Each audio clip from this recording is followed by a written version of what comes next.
Hello. Hello, sir. So, do you have any doubts from last class to anyone of you? No, sir. Aisha, No, sir. we have done differentiation. Okay. Yes, sir. We have to start integration. And let me define you some application of differentiation. Application of differentiation.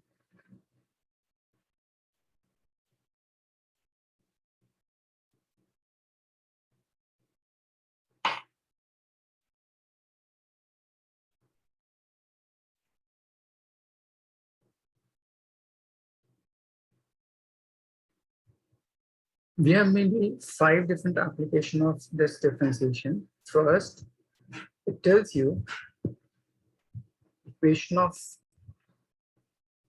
tangent to any curve, which I have already explained in our last class. Next, it will define you slope to the curve at any instant.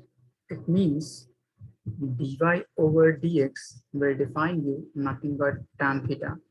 So from this, you can calculate theta related to that particular curve at that given instant. Next, it will define you the rate of change of a particular quantity with respect to another quantity, or you can say it will define you rate measure.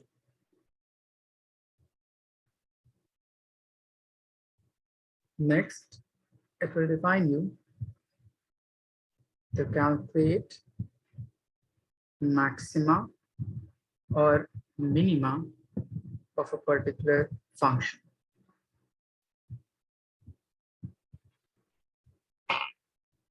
So in all of these terms, we have to define this in the last part, minima or maxima of a particular function. In third chapter or the next chapter, we'll discuss this particular rate of change or rate measure. And there's one more application. It will define you instant nature of curve at a particular instant.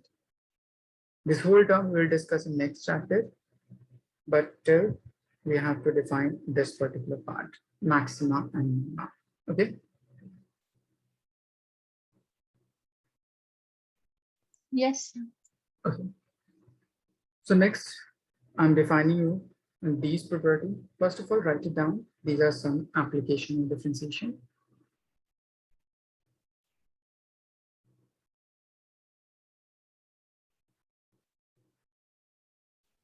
Done, sir. Done, sir.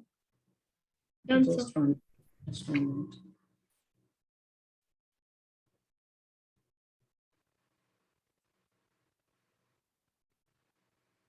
Done, sir. Done, sir.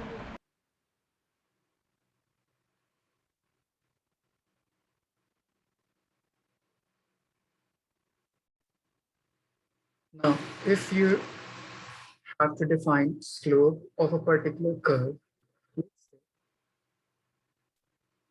find theta, a curve at 1, 1 for y is equals to x squared. So how will you calculate this? We have y as x dependent function. So in last class, we have defined it. If you have x raised to the power n and you have to differentiate it, it would be equals to n times of x to the power n minus 1. This was the formula which we have discussed in last class. So using this, you can say y is equals to x squared. So we have exponential as 2 in this expression. So it will be dy over dx is equals to n x to the power n minus 1. This particular dy dx simply defines you tan theta related to that particular curve. So we can say it will give you tan theta is equals to 2 times x. And depending upon the coordinate given, just put the value of x and y in this expression. So we have only x in this part and its value is 1. So it will be 2 is equals to tan theta. Move this theta to the other side. So it will becomes, or we move this particular tan to the other side. So it will becomes tan inverse 2 is equals to theta. So this will be your inclination at that particular instant to that given curve y is equals to x squared. I'm defining its geometrical interpretation. Let's say if you have a curve y is equals to x squared, so it will be like this. And the question it is asked to find slope at 1, 1. So let's say it would be at this point on which x and y would be 1 and 1. So I have to draw a tangent at this particular point. So just draw a tangent touching at this particular instant, like this. Now this tangent would be inclined with respect to x-axis at some inclination. So just proceed this particular line. So this inclination would be theta, and the value of this theta would be this. Is it clear? Yes, sir. Yes, sir. Okay, just write it down.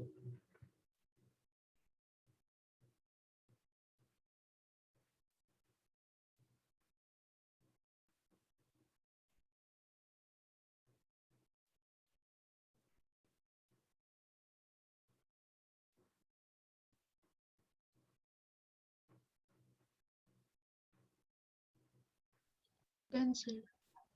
Done, sir.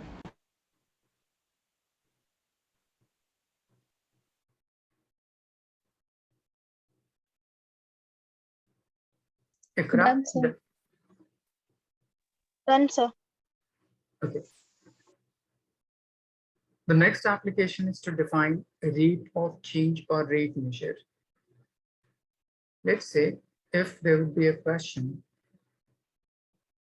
find the rate at which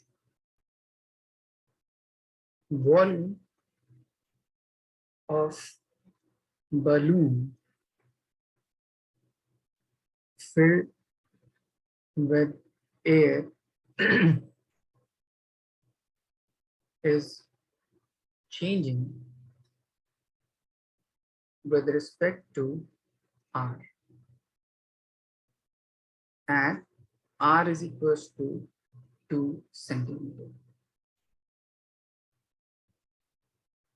Let's say volume to be a sphere filled with air, so it will be volume is equals to 4 by 3 pi r cube. So 4, 3, pi, these are all constant. And we have volume as r dependent function here. So we have to differentiate this particular volume with respect to r. As in the question it is asking about to find changing of volume with respect to r. So just differentiate it with respect to r. So it will be 4 by 3 pi as constant. Here we have r to the power 3. So according to the rule of differentiation, it will be n x n minus 1. So this will be 4 by 3 pi into 3, and r raised to the power 3 minus 1 becomes 2. So it will be squared. Now this 3 and this 3 would cancel out. And the question it was given, it is given r is equals to 2. So just put the value of r in this expression. So it will be 4 pi into r is equals to 2 squared. So 2 square means 4 into 4 becomes 16 pi in square unit of centimeter square. Is it clear? Yes, sir. Ikra, is it clear? Yes, sir. Okay, just write it down.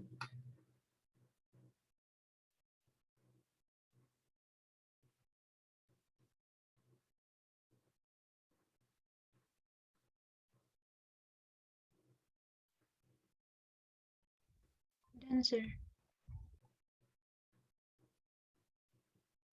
Done, sir. Done, sir.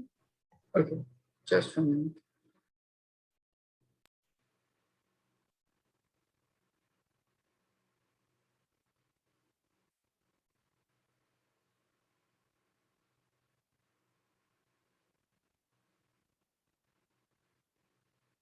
The next property or the next application of this analysis is to define instant nature of curve. I will explain you this particular part in third chapter, that is motions. The next we have to define is minima and maxima of a particular function. For this, I am giving you relations. Let's say if we have a curve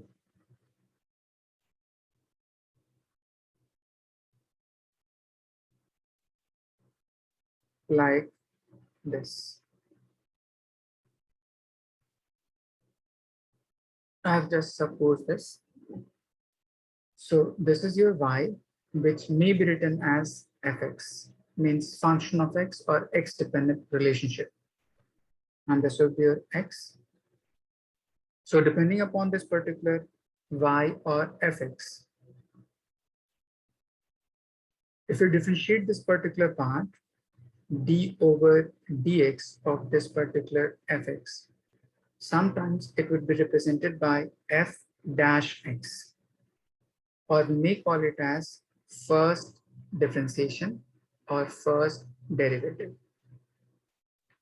Geometrically, it will define you tangent to that given curve at any instant of time or at any instant of position. So this particular first derivative will define you tangent to the curve at that instant.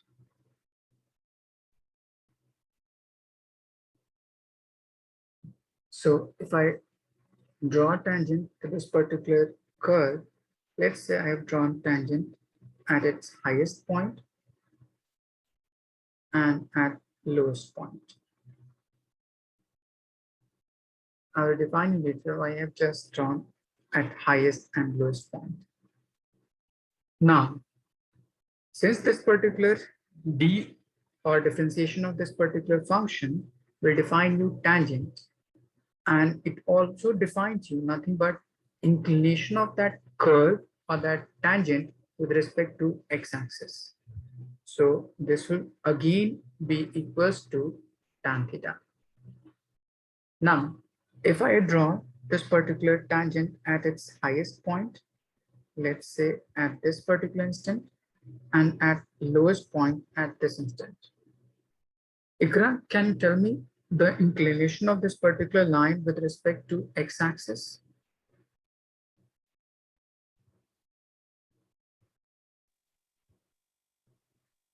I don't know, sir. Just see, this particular line is parallel with this particular x-axis. We can see, Yes, sir. Yes. and any two parallel line would have zero inclination between them. Okay, Yes, sir. so we can say this particular line would have zero inclination, and again this particular line would have zero inclination with respect to x-axis. It means it would be tan 0, which is equals to 0. So next part would be, this is you defining highest point, and this will be defining you the lowest point. So if you have to calculate the highest point or the lowest point, so take the differentiation of that particular equation and put it to 0. It will define you the highest or the lowest point. So from this, we can conclude for maximum or minimum of a function, its first derivative, that means should be 0. Is it clear, Mariam? Yes, sir. Okay. So this is all about first differentiation part and defining maxima and minima. Now we have two different parts, maxima and minima both. So how can we further differentiate whether it is maximum or minimum? So to define this, we have to differentiate this particular function once again. So I have differentiated this particular part one time, so we can call it as first derivative. If you have to differentiate this particular term twice, so we can call it as second derivative.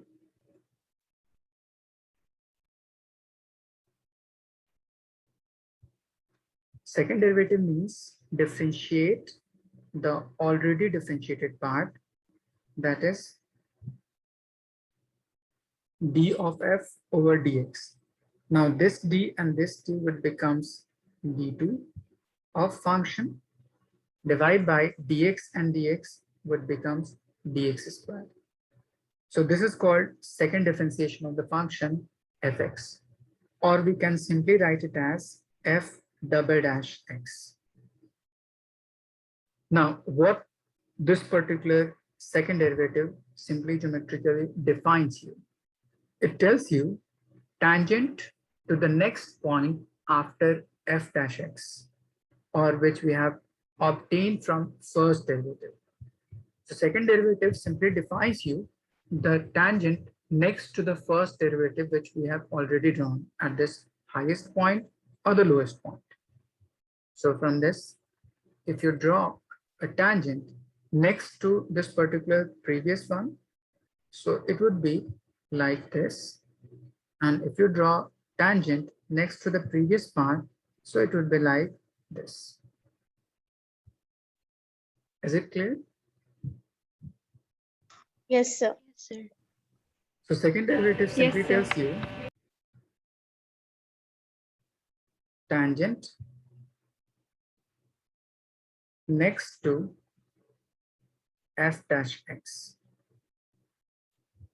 Geometrical meaning of second derivative. Now for this second derivative, you would have two different values. First would be along positive side and second would be along negative side, depending upon the inclination at the given instant. So let's say for this particular line, with respect to this horizontal line, its inclination would be going towards clockwise. So we can say it would give you negative slope. And for this particular part, it is going along positive or anti-clockwise direction. So at this point, inclination would be positive. So it would be positive or negative at this and this point. So let's say for this point, since we have to calculate the inclination of this blue line with respect to this green line, it is going towards clockwise, so it will be negative. And for this point, it would be positive. Is it clear? Yes, sir. Yes, sir. Ikra, is it clear? Yes, sir. Okay. Now just tell me, for this particular negative term, which part of this particular curve is highest or lowest? For this point, we can say it is the highest point of this particular curve. Similarly, for this part, when the second derivative comes to be positive, this term defining nothing but the lowest part. So we can say if the second derivative comes to be positive, it will be lowest or minima. And if the second derivative comes to be negative, so it will define you maximum. Is it clear? Yes, sir. Yes, sir. Samara, do you have any doubt? No, sir. Okay, just write it down. I'm defining with respect to some question so that it will be clear to you.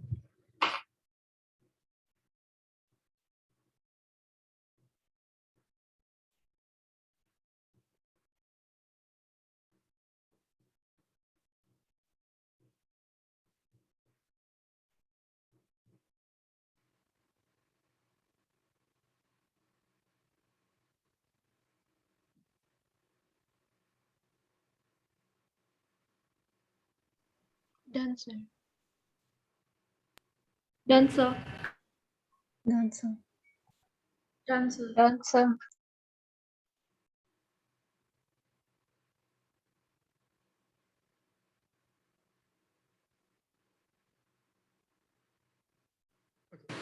So I'm giving you some problem regarding this.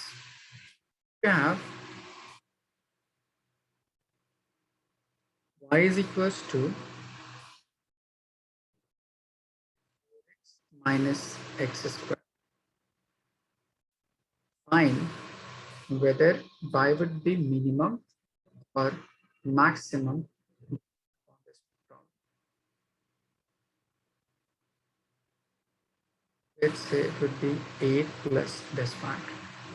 So for any function to be maximum or minimum, you have to first differentiate that particular part. So dy dx is equals to, the first term is 8, which is a constant term. So differentiation of it would be 0 plus 4 being constant or taken as coefficient. So we can take it outside. The next is x raised to the power 1. So its differentiation would be 1x to the power 1 minus 1 minus x squared. So it will be nx to the power n minus 1. So it would be 4 minus 2 times of x. As I have explained you for this part, if you have to calculate maxima or a minima for particular function, take first derivative and put it to 0. So I have just taken first derivative, so I have to put it to 0.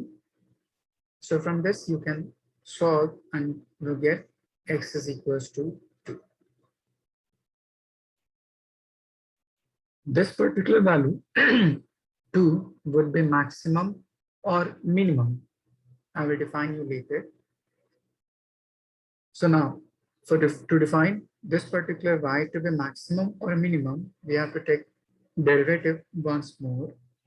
So just differentiate this particular function again. So it will be second derivative.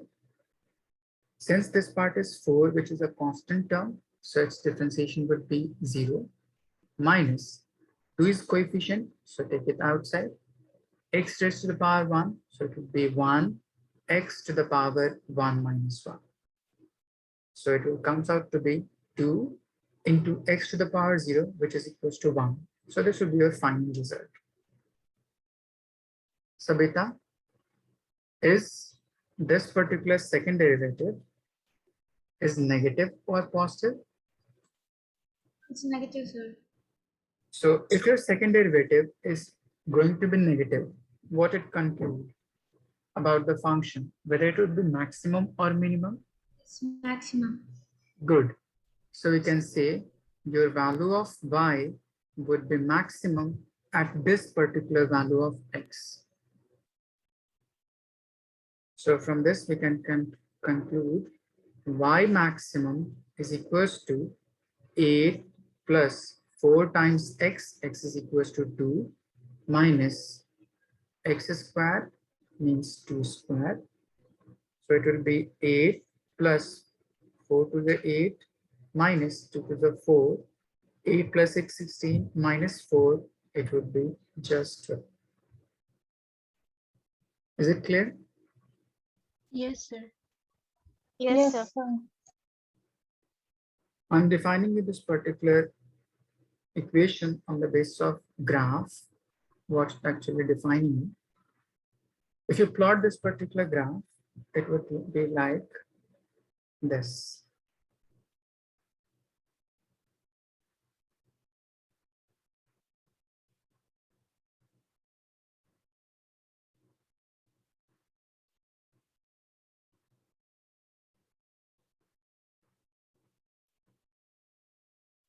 It will be like this.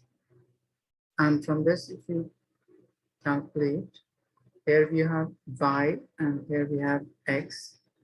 So the highest or the maximum of value of y would be at this point. It would be just 12. And for the coordinate of x, this y is maximum, it would be 2. Is it clear? Yes, sir. Yes, sir. Okay. Just write it down and remember this concept.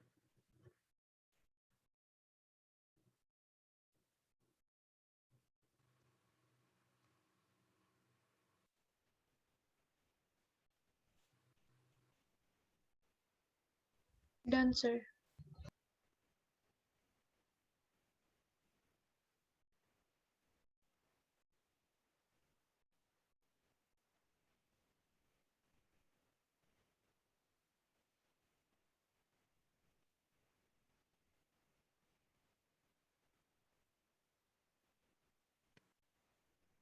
Done, sir.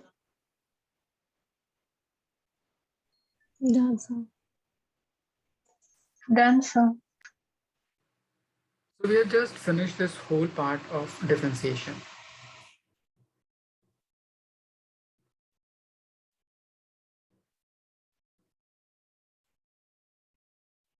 I'm giving you one problem regarding this.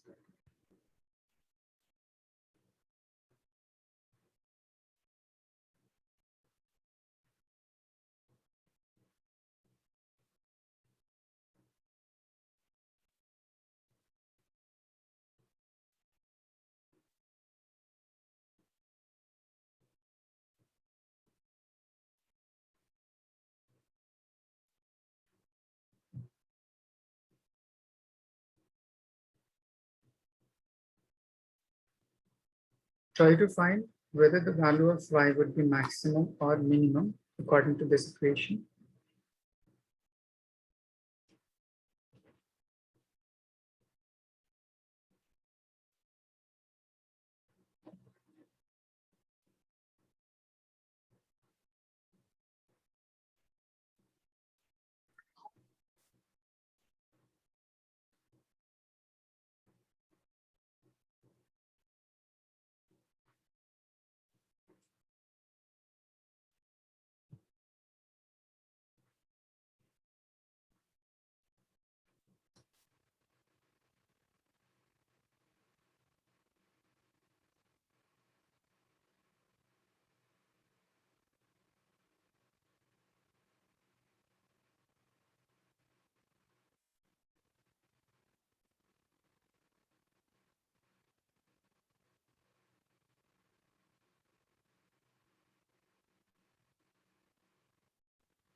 Ikra, check your calculation whether it will be maximum or minimum.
Myra, check your calculation.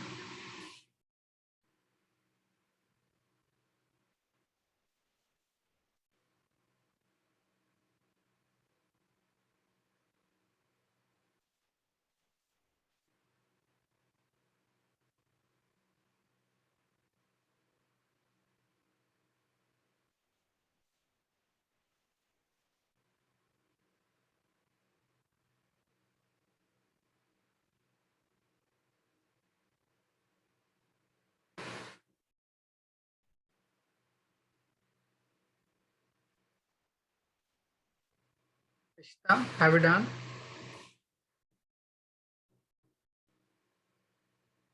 Yes, sir.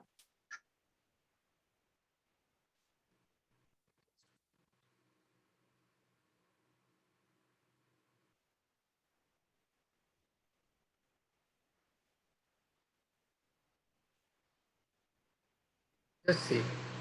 We have y is equals to this much. So if we differentiate it, dy over dx. Here we have 3, which is constant term. So on differentiation, it will be 0. Next is 2. Differentiation of x would be 1 plus differentiation of x squared would be 2x. Now, if we put this particular value to be 0, it will be minus of 2 plus 2x is equals to 0. Move this 2 to the other side, it will becomes plus 2. So 2x is equals to 2. So x is equals to 2 divided by 2, which would be equals to plus 1. So I wrote the question wrong. I wrote 3 plus 2x. Okay, I think all have done the same mistake. Yes, sir. I did the same thing. Okay, so x would be equals to plus 1. Now we have to put this value in this above equation. So it will be y. Now we have to check whether this particular value is the maximum or minimum. So we have dy over dx is equals to minus of 2 plus of 2x. So if you differentiate it further or second derivative, it would be second as minus 1. No, 2 is constant term, so its differentiation would be 0. And plus 2, differentiation of x would be 1. So it would be just plus 2. Since this term is plus 2, so it will give you positive term. So it will define nothing but minimum value for y. So from this, we can calculate y minimum is equals to 3 minus 2 times x. X is equals to plus 1 plus 1 square. So it will be 3 minus 2 plus 1. 3 plus 1, 4 minus 2 is 2. I think this will be your answer.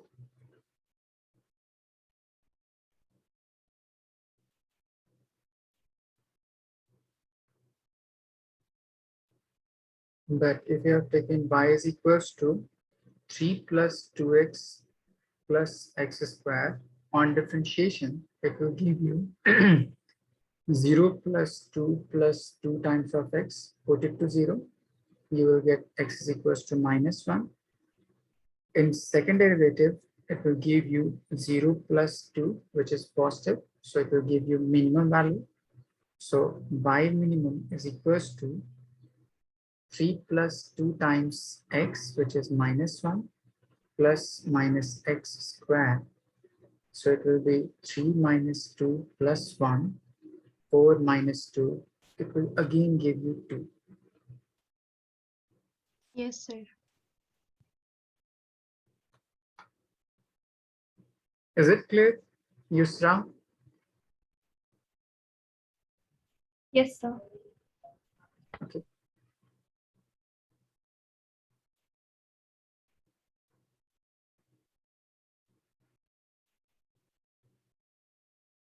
Aisha, is it clear to you?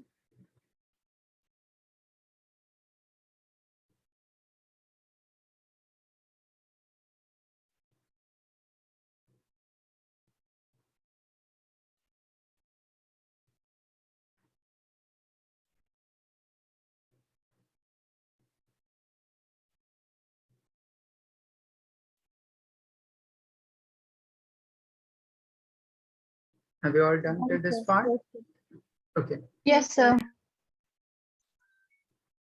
So we have just finished this whole differentiation. Now the next part is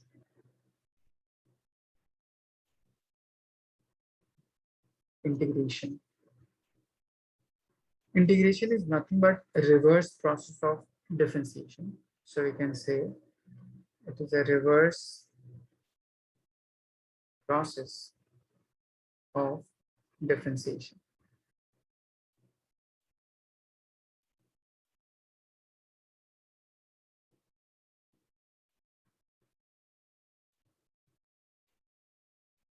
Suppose if you have a curve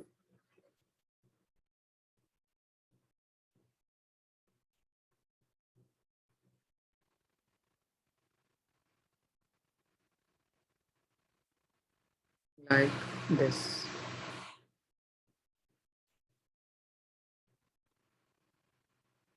Under differentiation, this particular curve into infinitely small segment or a strip would be like this.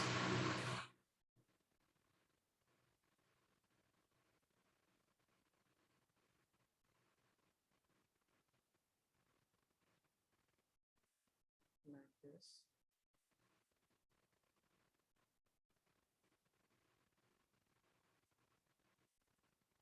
Like this, and so on.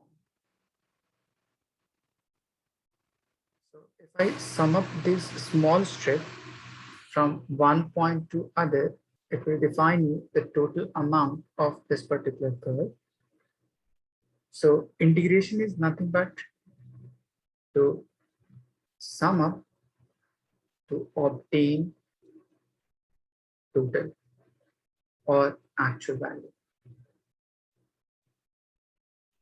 In mathematics, we use for sum of term as sigma. So let's say we have to sum up these strips. Let's say we have y as perpendicular and base as delta x. So it will be y times delta x as area of this particular strip. Now, if this particular summation for this delta x to be very small, let's say if it transform to dx. So this summation will now convert into another symbol that is called sign of integration. As the first alphabet of this sum is S, so if you elongate this X, it will look like this part. We call this particular term as sign of integration. So I have just assumed this particular bit to be very small. So we can call this particular difference as dx. So now this particular y times dx will define you area related to this particular strip. Now, depending upon this y, we can calculate area from one point to another point. So on the basis of which mainly have integration into two parts, or there are two different types of integration. One is called indefinite integration and the other is called definite integration.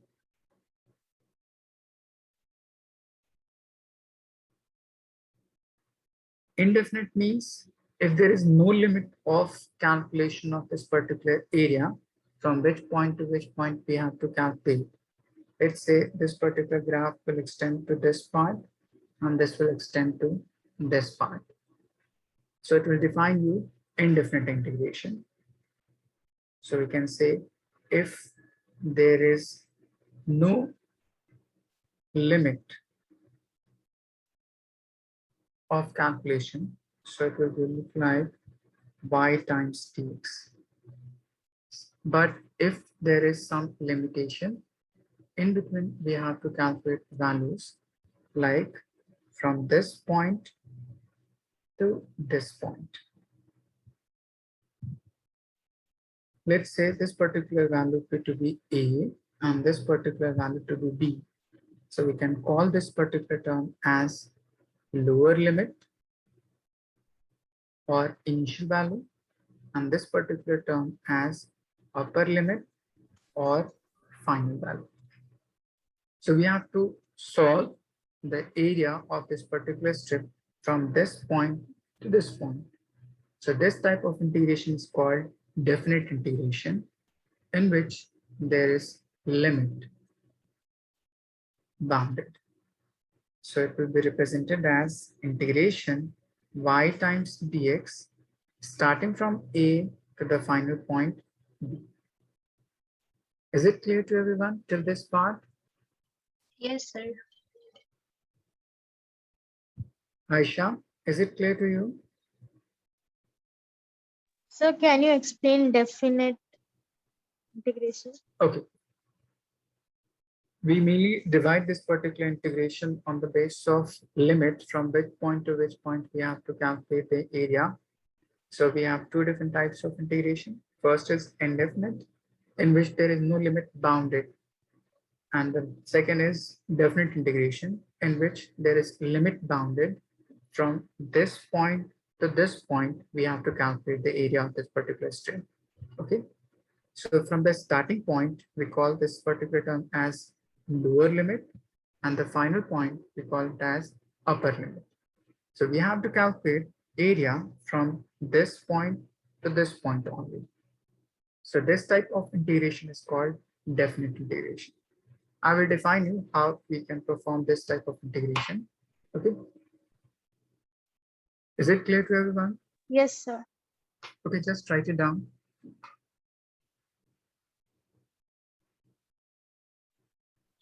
Done.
Done, sir.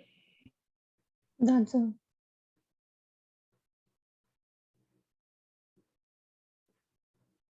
Ishta, Done, have sir. it. Okay. Now we have some formula.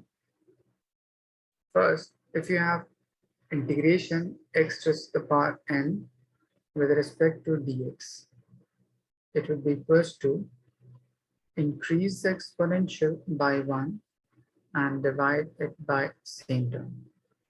This formula is valid only for n not equals to 1. Just remember this. When n not equals to 1, minus 1, it would be valid.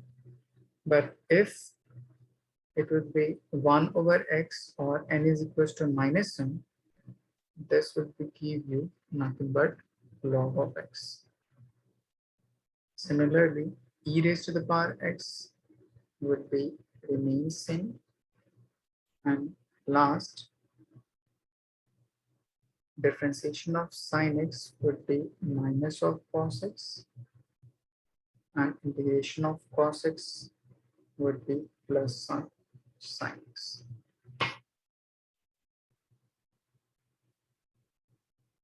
Just write it down.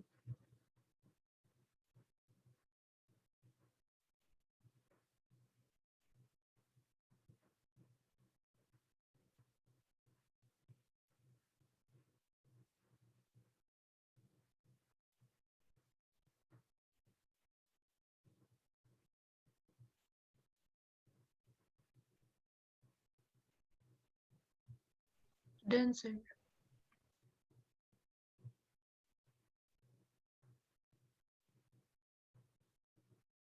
Done, sir.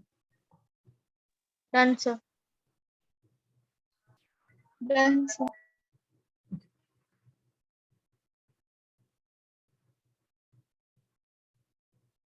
Try to solve each part first.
Yes, it is x raised to the power q. First question. Good, Ishita.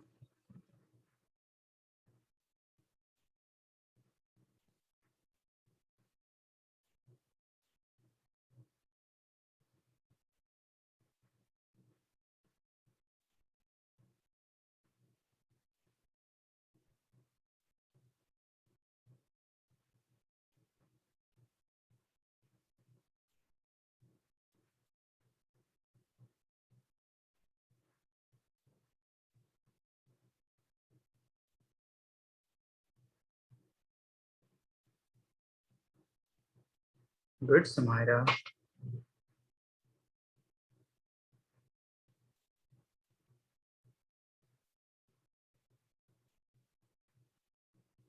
Good, good, Sabita.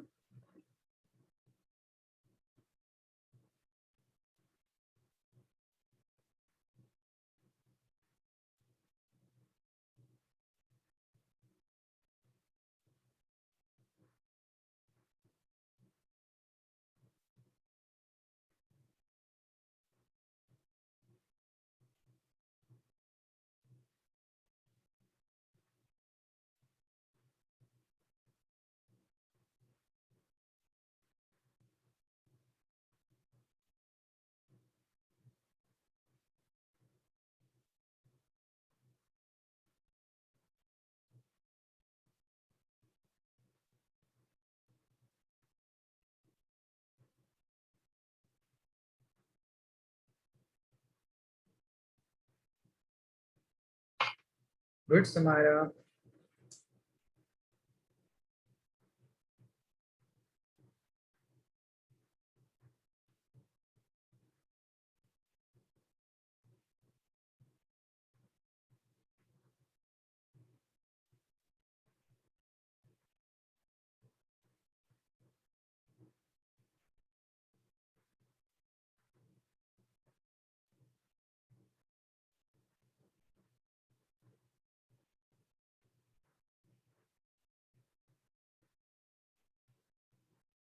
Sabita, send me your answer for B again. Yes, sir.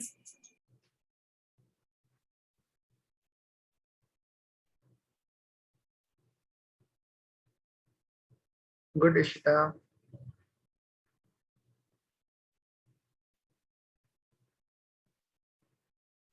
Good, Mariam.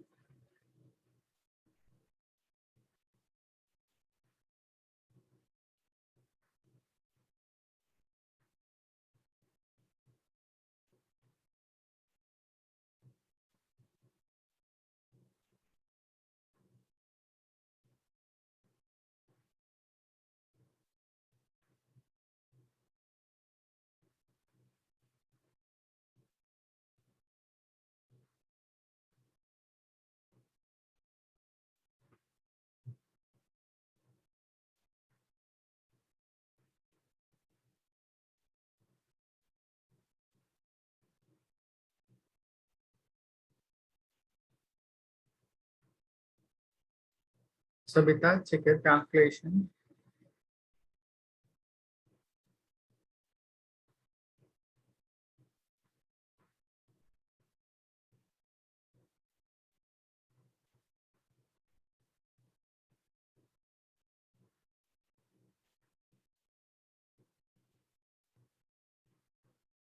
Good, Ishita.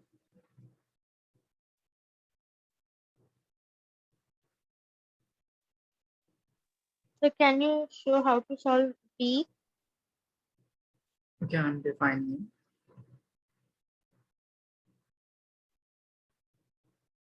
Good, Mariam.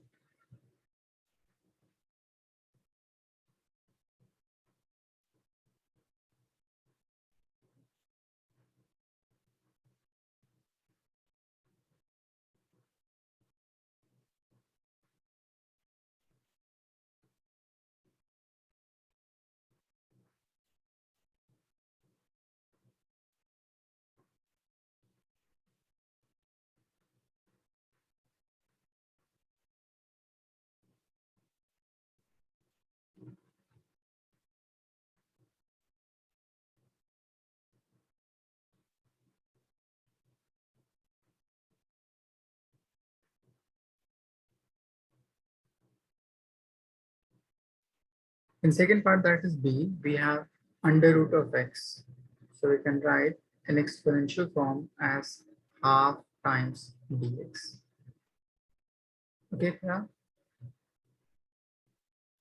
Yes, sir. So is the Sabita, answer root x? we have root x. So root can be taken in terms of exponential as plus half. Okay. So now apply the formula. So it will be plus half plus 1 divide by half plus 1 according to the rule of integration. So if we further solve this fraction, it will be x to the power 2 plus 1 3 by 2 divide by 2 plus 1 3 by 2. So this 2 will move to numerator. So you will get 2 by 3 x to the power 3 by 2. This will be our answer. Okay, now, Yes, sir. Sabita, is it clear to you? Yes, sir. Okay.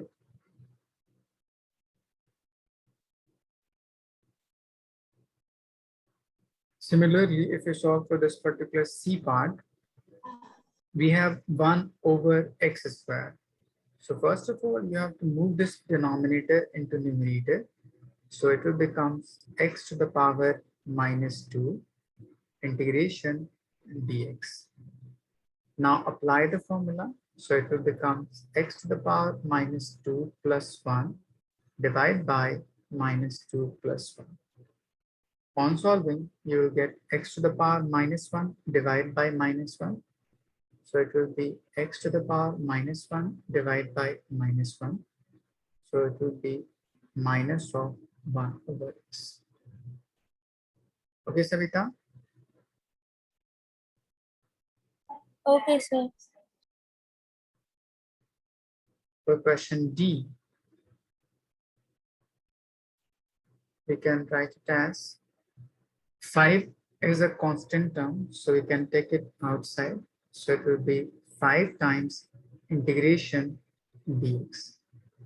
Since in this particular part, we don't have any variable regarding this particular x, but there would be some 1, which is multiplicative identity of each number and which may be taken as x raised to the power 0. Can we write it? Yes, sir.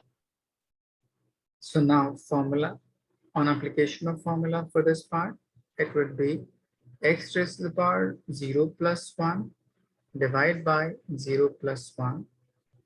It will give you 5 x to the power 1 divided by 1. That means 5x. So this will be a final result.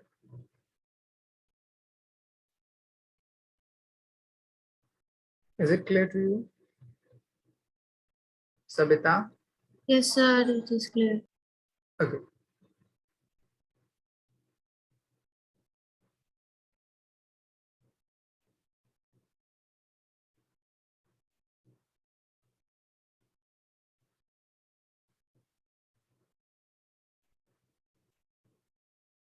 Sabita, have you done to this part?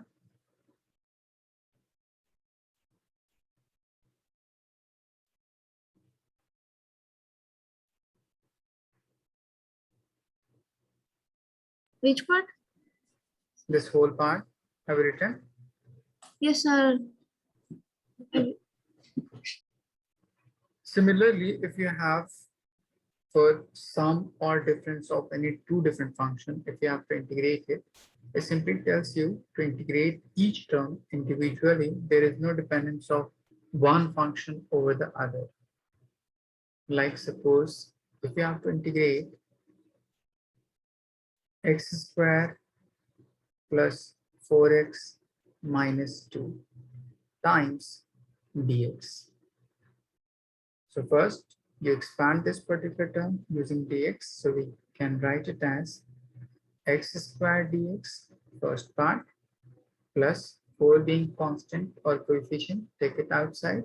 So it will be x times dx minus 2 being constant, take it outside, times dx.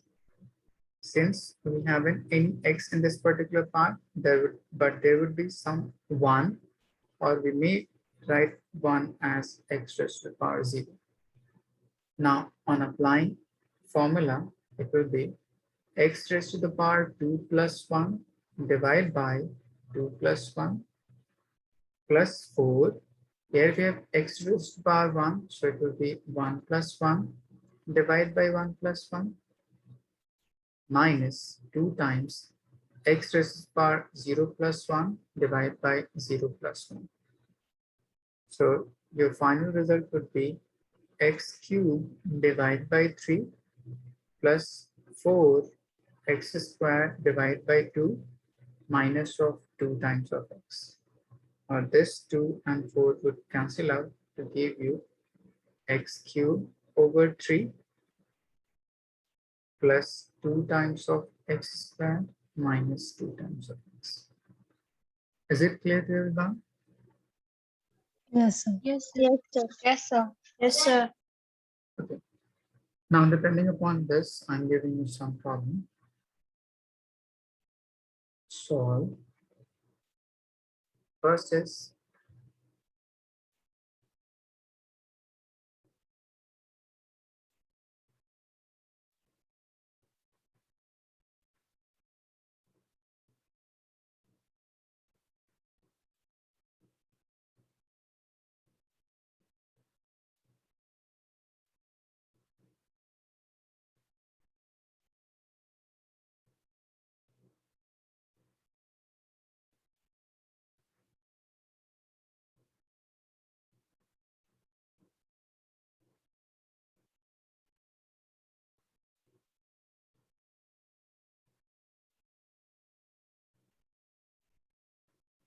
try to simplify it.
So Myra, just check your calculation.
Mariam, check your calculation.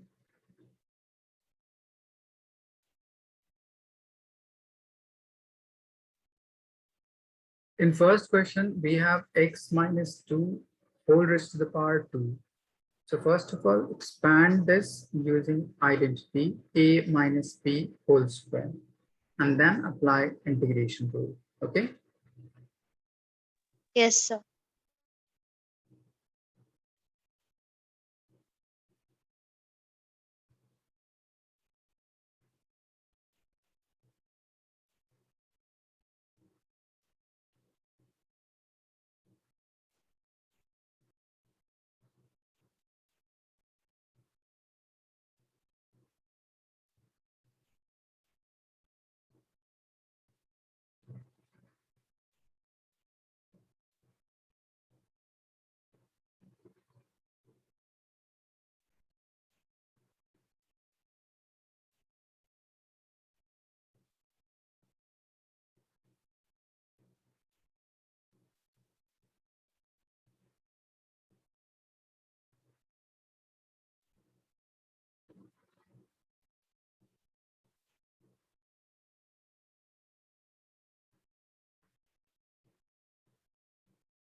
Samara, just check your calculation.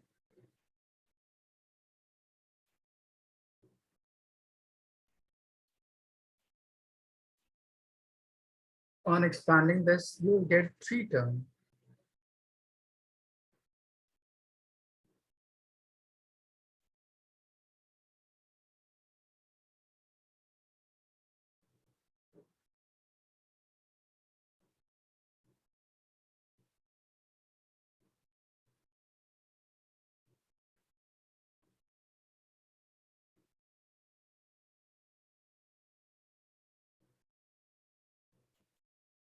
Good, Ikra.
in first part, you have x minus 2 whole square times dx.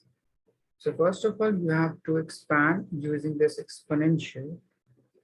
So it will be a square minus 2ab, that is 4x, plus b square, 4 multiplied by dx, and integration with.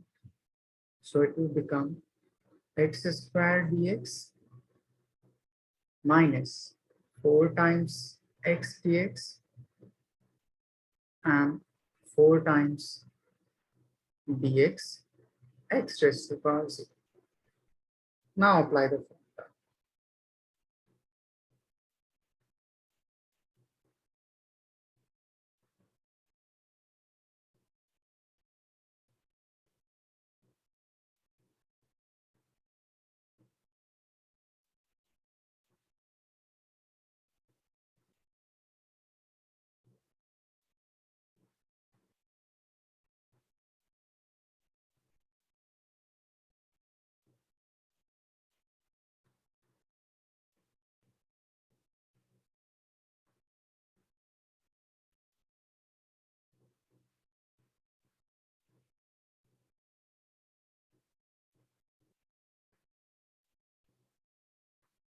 Sabita, just take a calculation for second and third both.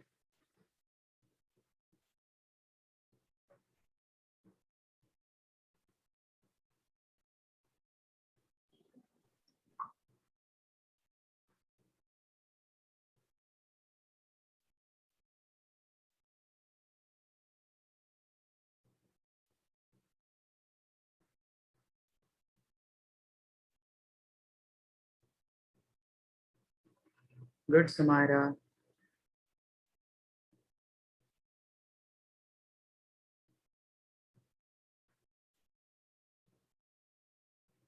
Yes, Mariam. For the first part, similarly try to solve for the second and third.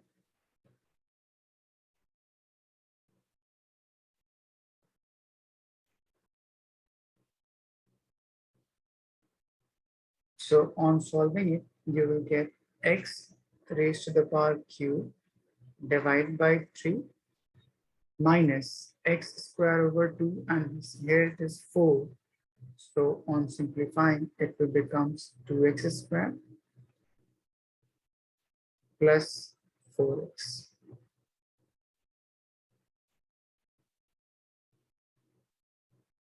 Okay, Mariam? Yes, sir. Try to solve for second and third.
Good, Samira.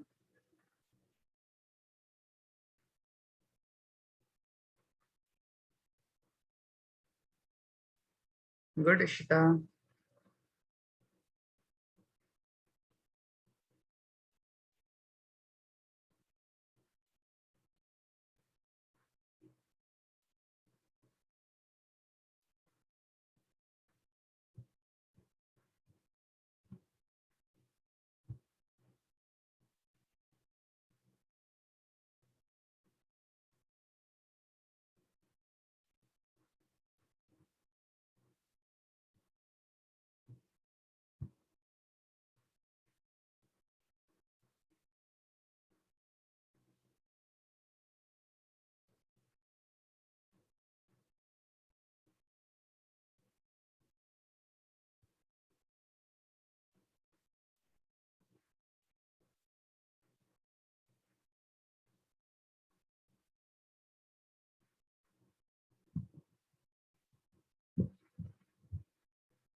If we solve for the second part, we have 1 over x squared.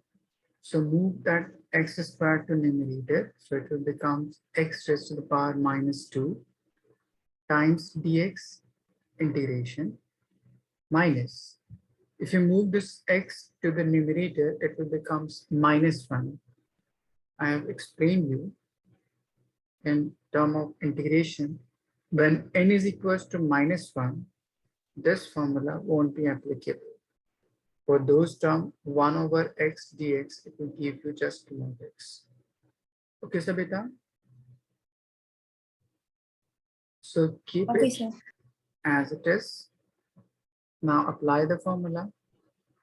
So it will be x raised to the power minus 2 plus 1 divided by minus 2 plus 1 minus 1 over x would be log of x. So it will give you minus of 1 over x minus of log x.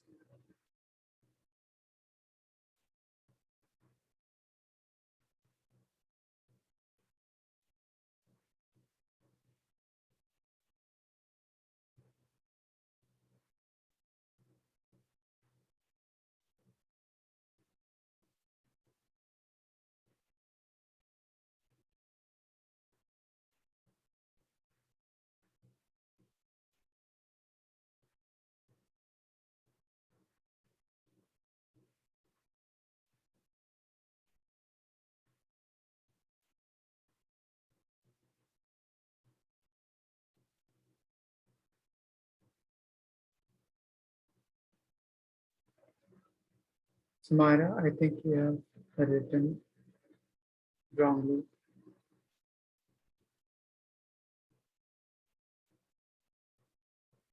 When you move this particular term in numerator, it will become x raised to the power minus half times dx integration minus 5 times dx x raised to the power 0. Good, Maria.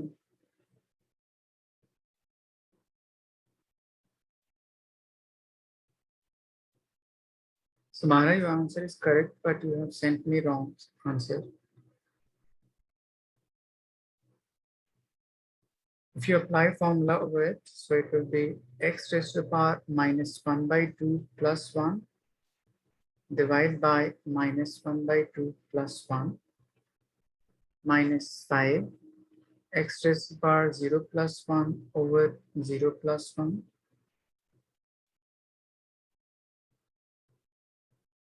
So on solving, you will get x raised to the power plus half divided by plus half minus 5x. So this 2 will move to numerator and this plus half will define you nothing but root. So you may write it as 2 root x minus of 5x.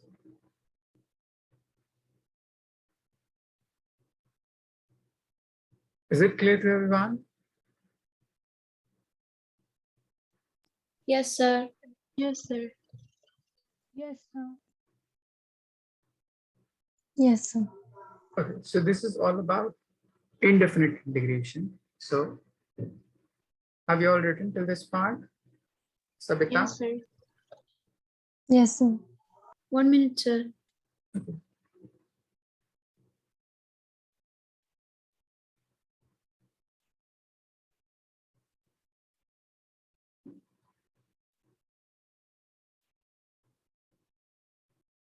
Done, sir. Now, how to define definite integration?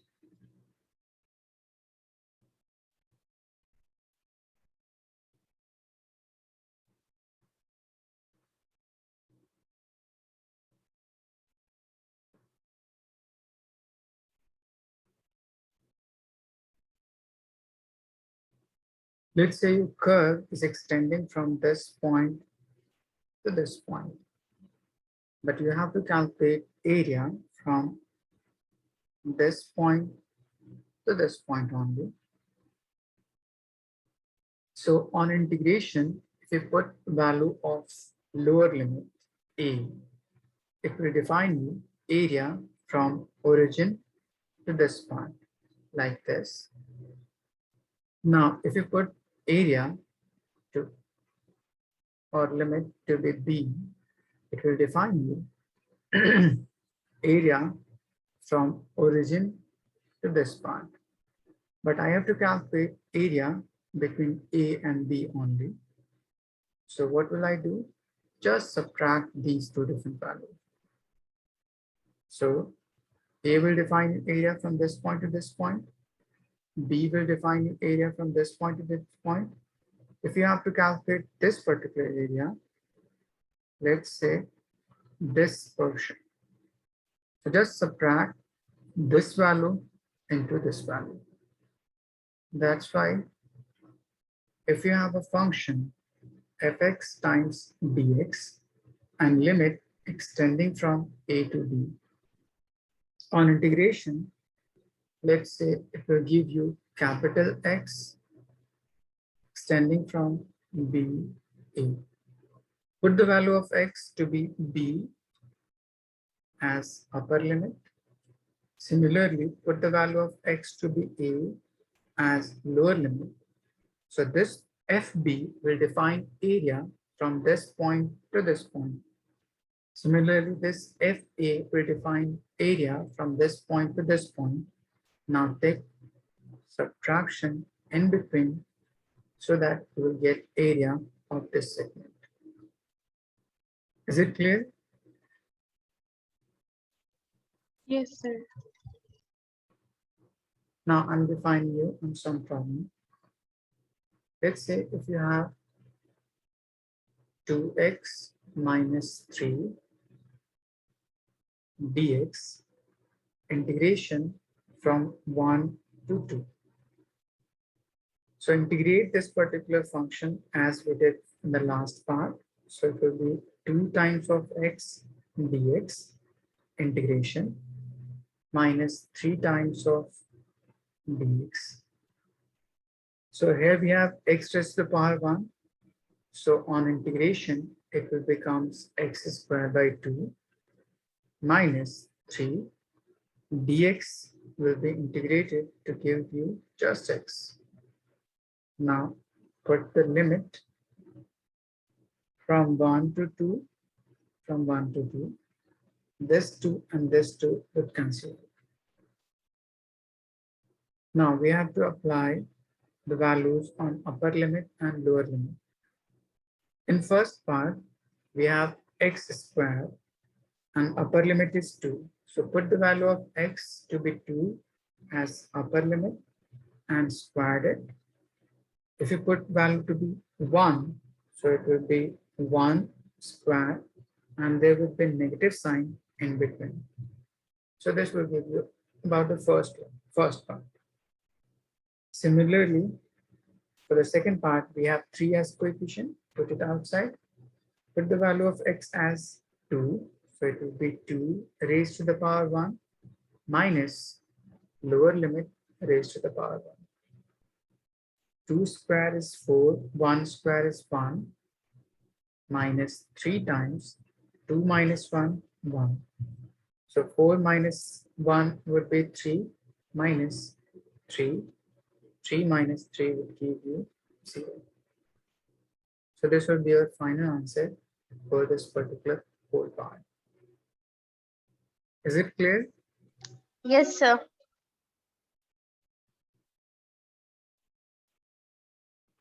I'm defining you the graphical representation of this whole part.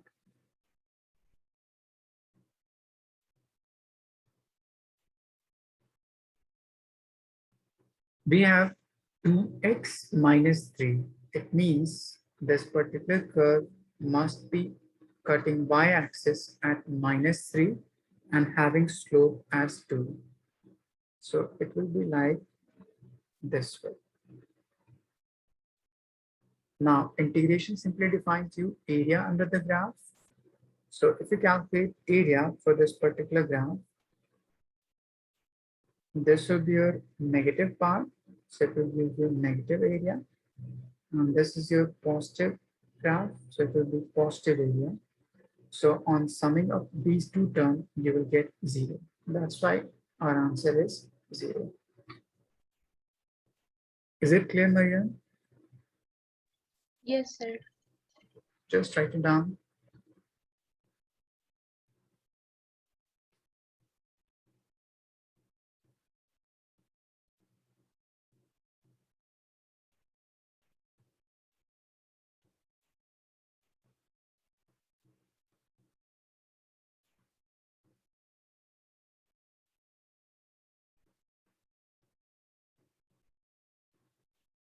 Done, sir.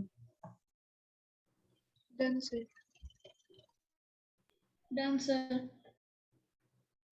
Done, sir.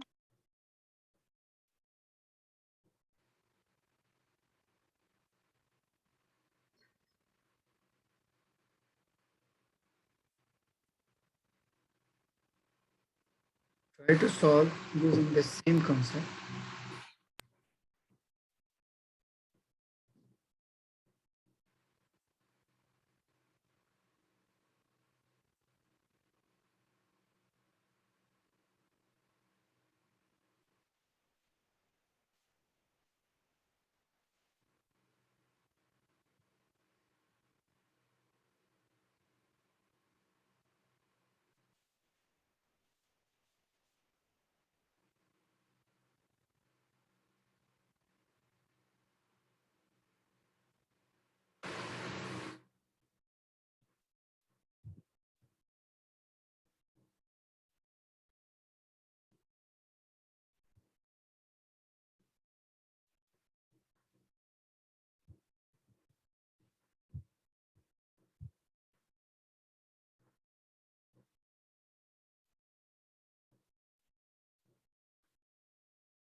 Just solve these two questions. I'm coming just 2 minutes.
Yes, Iqra, your answer is correct.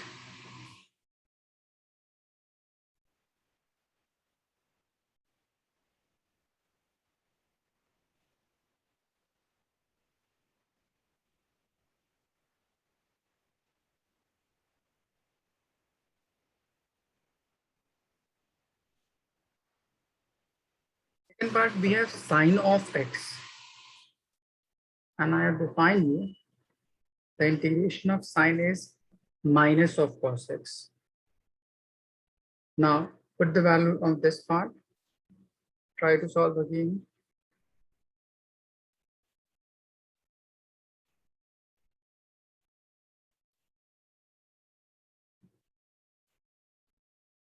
Mariam, Savita, try to solve again.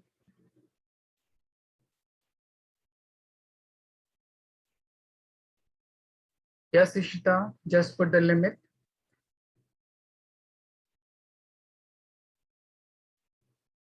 Upper limit minus lower limit.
Good, Samira.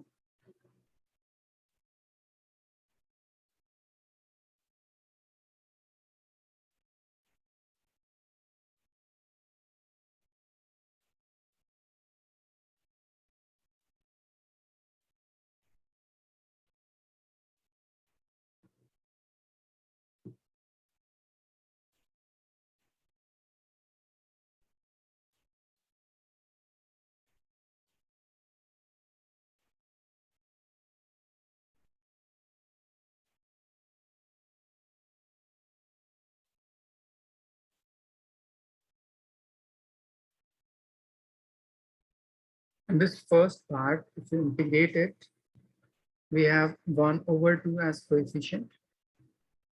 Root of x, so on moving to numerator, it will becomes minus of 2 times dx. So on integration, it will become x to the power minus half plus 1 divided by minus half plus 1. So it will give you half x raised to the power plus half divided by plus half This half and this half would cancel out, so you will get under root of x. Limit 1 to 4. First, put the value of root x to be 4, so it will be root of 4 minus lower limit root of 1. Root of 4 is 2 and root of 1 is 1, so it will be 2 minus 1, which will be equals to just 1. Okay, Shita? Yes, sir. Similarly, if you solve for the second part, we have sine x. So on integrating, it will becomes minus of cos x. Take minus sign to be outside.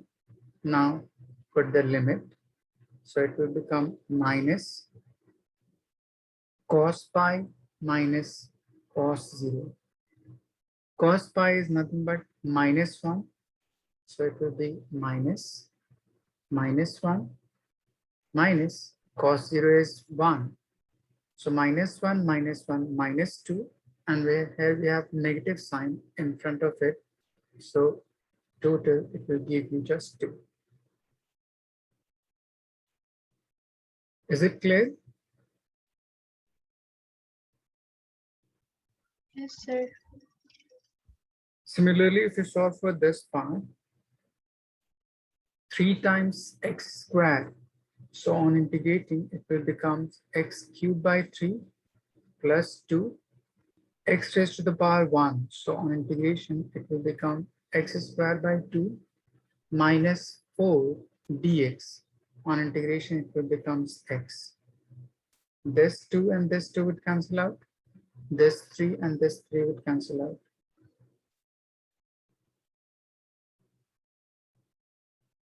Okay.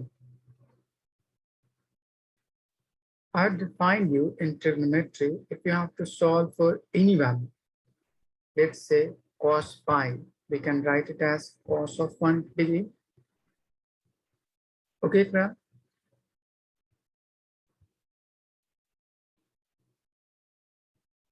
Now, if you have to convert this particular angle in terms of horizontal line, we can write it as cos of 180 degree minus 0 or plus 0.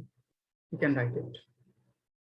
This 180 degree simply defines you nothing but horizontal line. On horizontal line, there would be no change in the trigonometric function. So we can write cos 0.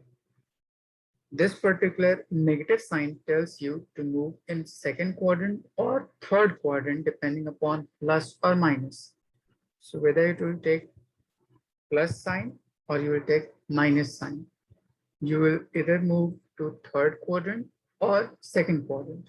In both of those quadrants, cos would be negative. So put negative sign in front of it. And we know cos 0 is nothing but 1. So it will become minus 1. Is it clear, Ikra? Yes, sir. Good. Now, we have x raised to the power cube plus x squared minus 4x. And we have to put limit from 1 to 2.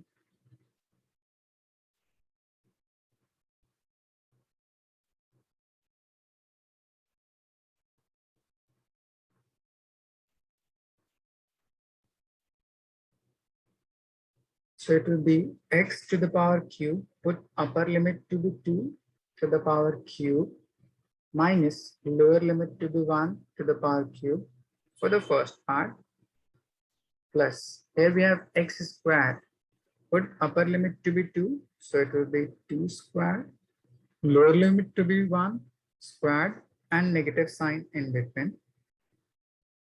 minus 4 x. Put the value of x to be upper limit as 2 and lower limit to be 1. So on solving, 2 to the power 3 would be 8, 1 to the power 1, 1, first limit, 2 to the power 2, 4, 1 to the power 1, 1, minus 4, 2 minus 1, 1, 8 minus 1, 7, 4 minus 1, 3, minus 1, 7 plus 3, 10, minus 4, 6. So this will be your answer.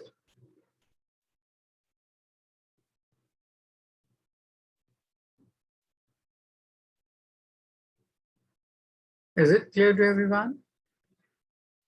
Yes, sir. Yes. Yes, sir.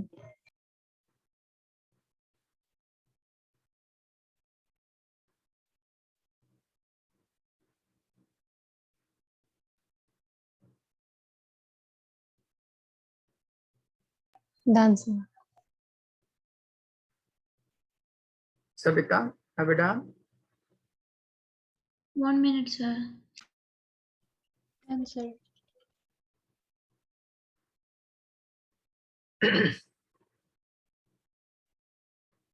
Done, sir. I'm defining one last part in this mathematical portion about log.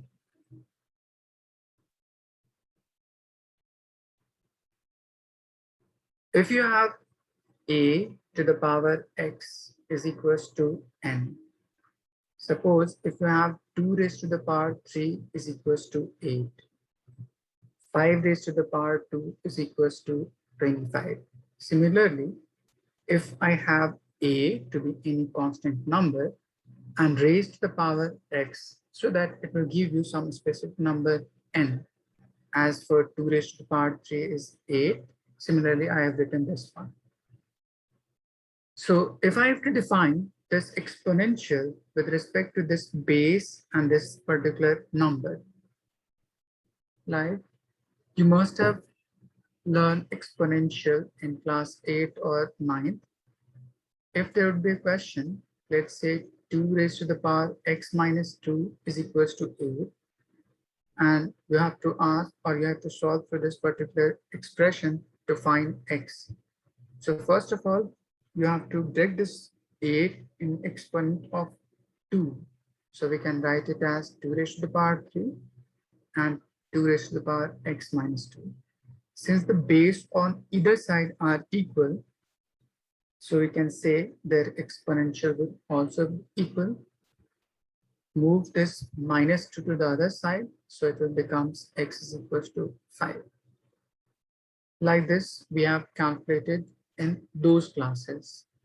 But now, this particular term and this particular term may be of different factor, may be of different multiples. So how can we relate this exponential with this base and this number? That's why we use logarithmic function. So it tells you or simply relates the exponential with this base and n. So from this, you can say x is equals to log to the base a n. This is the definition of log. So log is nothing but a reverse of calculation of exponential with respect to base and that numerical part. Is it clear? Yes, sir. Yes, sir. Now we have certain relation or certain formula regarding this particular log. I'm defining it. If a is equals to e in this particular expression, so it would be x is equals to log to the base e n. This particular term is called as natural log. We call it as natural log. But if this base is nothing but 10, we can simply call it as log.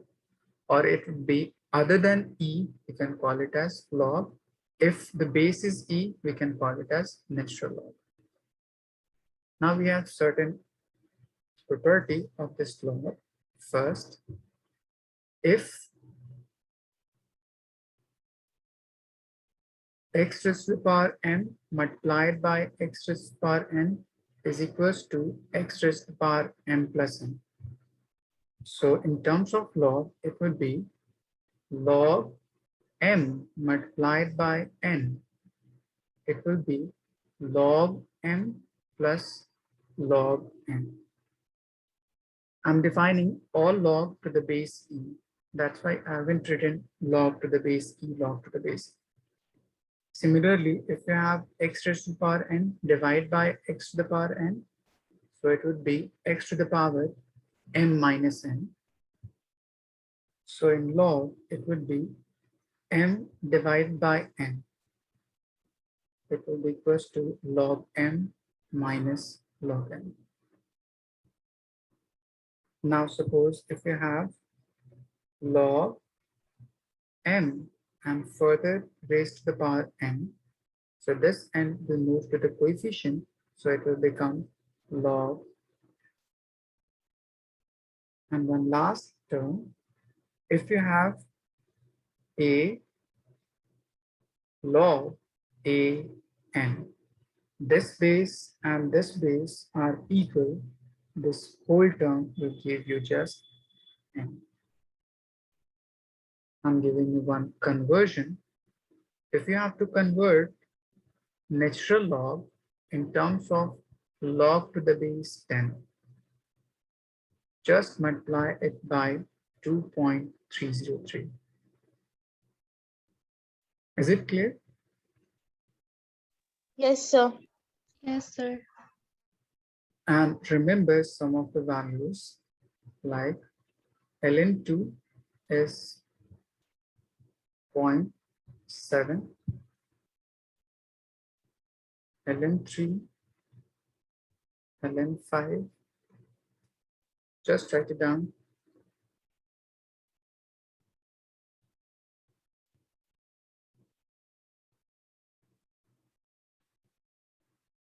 It would be 1.1, it would be 1.6. Just remember these three values. You can calculate the rest of the whole term.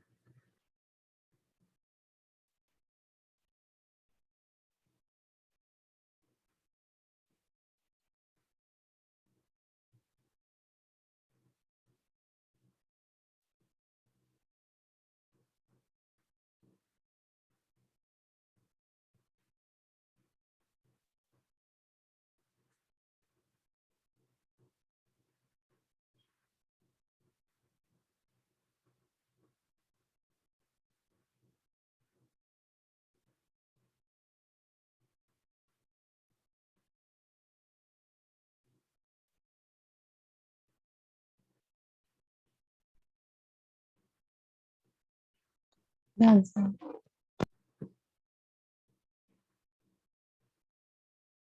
Sabita, have you written? Yes, sir. I finished. Ishita? I'm writing, Yes, sir. sir. Okay.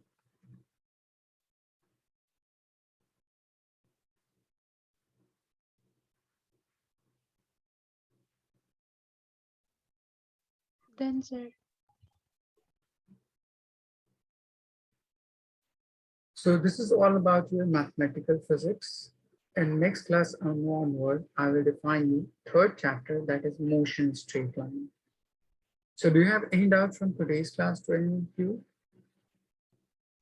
No, sir. No, sir. No, sir. Okay then, we'll meet in next class. So when is our next class? Yes? When is our next class? I think it will be on Tuesday. Okay. Sir. Thank you, sir. Thank you. Thank you, sir. Bye, night. sir. Thank you, sir.